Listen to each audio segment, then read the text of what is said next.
Hello and welcome to Quick Charge by Electrek, keeping you in the fast track with daily EV and green energy news. I'm Mikey G, and it's Wednesday, March 24th.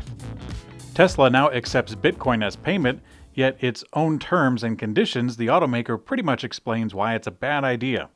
The language used in the new payment disclosure includes simple things like making sure you have the input right for the digital wallet number and the right amount of Bitcoin, but it also issues several more important warnings. For example, Tesla acknowledges that Bitcoin is volatile, and the automaker only provides the price in US dollars with an equivalent Bitcoin price that's only available in a temporary Bitcoin price window. This means that while you are buying the car using Bitcoin, you're really buying the car at its US dollar value. In the case of a refund, Tesla says in a wall of capital letters that Tesla doesn't have to pay you back in Bitcoin, nor the amount that you paid in Bitcoin, but only the value in US dollars that it listed in the bill of sale.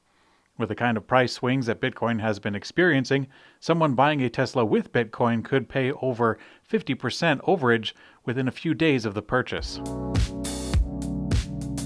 Tesla went to court to push for reinstating the higher emission fines for automakers who don't comply with emission standards.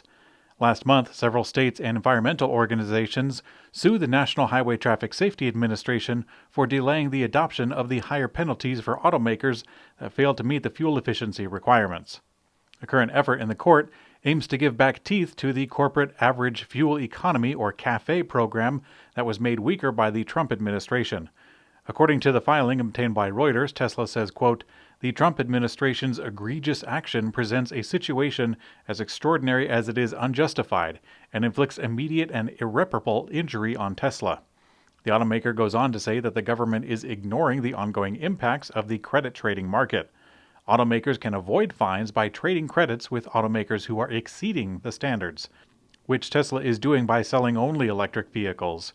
The sale of those emission credits across several programs have brought hundreds of millions of dollars in revenue to Tesla every year, but the cost of industry innovation and compliance is key. Tesla has increased the price of the Model Y in China after a successful launch in the market. The electric SUV was highly anticipated since the crossover small SUV segment is very popular in China, and since Tesla was waiting on producing the vehicle at Gigafactory Shanghai before launching it in the country. The market was curious about the price point that Tesla could hit, and it was a successful launch as the automaker delivered just over 1,600 Model Ys in China for January and quickly ramped up to 4,630 for February. And now Tesla has decided to increase the price of both the Model Y versions in China overnight. The price has increased by 8,000 Chinese yuan, which is the equivalent to about $1,200. As usual, Tesla didn't disclose the reason behind the price changes, but the automaker also made several price changes in the US and other markets in recent months.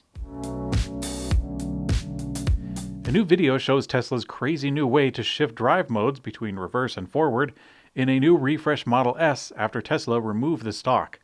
Tesla recently officially unveiled the new Model S and X refresh. The update to the S and X includes a new powertrain, brand new interior, and one of the biggest changes is the new yoke steering wheel. It has a butterfly shape, but the biggest change is the fact that Tesla removed all the stalks from the steering wheel and replaced the controls by touch buttons on the wheel. And now with the new video, it shows that Tesla added a digital slider to the side of the main touchscreen to change gears. Changing gears with a touchscreen, it'd make my grandpa's head spin.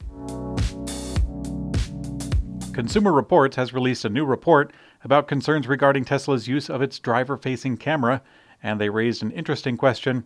If Tesla can determine the drivers aren't paying attention, shouldn't it warn drivers in the moment, like other systems? Tesla has had a driver-facing camera in most of its vehicles for years now, but the company wasn't really using it. Instead, the automaker's only driver monitor system for autopilot is a torque sensor on the steering wheel. Jake Fisher, Senior Director of Consumer Reports Auto Test Center, argues that if Tesla has now the capacity to monitor attention, they should implement a system to warn drivers every time they are not paying attention. In the report, they reference other automakers that do exactly that, such as GM with Super Cruise. However, the publication also argues that there are some privacy concerns since Tesla collects the video from the cabin camera.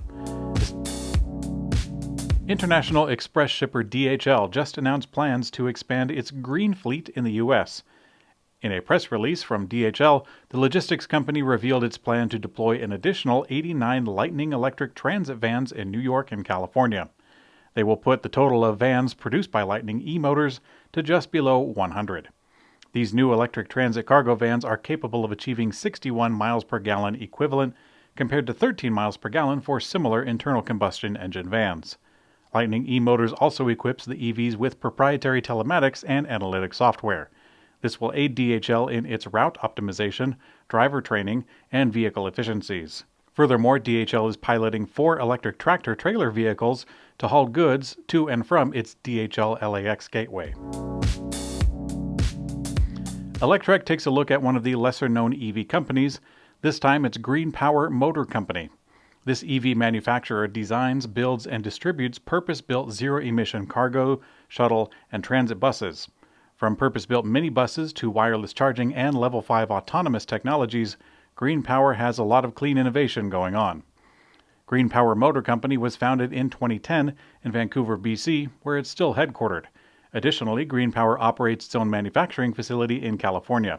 They started by developing low-floor buses for transit authorities, and after some growth, its EV lineup now includes a customizable chassis for cargo, shuttle, and school buses.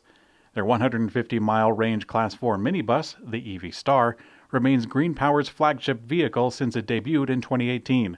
Working together with Perrone Robotics, Green Power Motor Company has been able to integrate autonomous driving into the EV Star. The collaboration has already led to a full Level 5 autonomous service for the Jacksonville Transit Authority. Green Power is currently working with Momentum Dynamics to further research and implement wireless charging into future fleets. They're also building a vehicle called Beast. It sounds rather aggressive, but it actually stands for Battery Electric Automotive School Transportation. And in Electrek's Green Energy Brief, a report called Banking on Climate Chaos revealed that 60 of the world's largest banks have poured more than $3.8 trillion into fossil fuel industries since the Paris Agreement was adopted in 2016.